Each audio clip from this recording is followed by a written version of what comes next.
காட்சி 1. ஒரு தமிழ் பெண் தரையின் மீது இறந்து கிடக்கிறாள். வருடம் 1774. ஆங்கிலேயருடன் நிகழ்ந்த எண்ணற்ற போரில் இதுவும் ஒன்று. இதற்கு முன் இறந்த 1253 தமிழர்களின் வரிசையில் இவளும் ஓர் தமிழ் பெண். இறந்த பெண்ணை நோக்கி அழுதபடி சின்னமருது நடந்து வருகிறார். என் தமிழ் மண்ணில் என் குல தமிழச்சியின் ரத்தம் வீழ்ந்து விட்டது. வெள்ளையனே, உன் தாடியை என் வாழ்வதற்கும் நேரம் நெருங்கி கொண்டிருக்கிறது. அப்பொழுது பெரிய மருது சின்ன மருதுவின் பின்புறத்திலிருந்து மெல்ல நடந்து வந்து சின்ன மருதுவின் தோள் மீது கை வைக்கிறார்.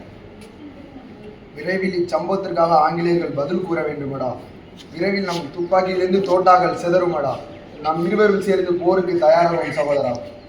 காட்சி 3. கதாபாத்திரங்கள். கோலனல் ஆக்னு பிரிட்டிஷ் காவலர்களில் இருவர்.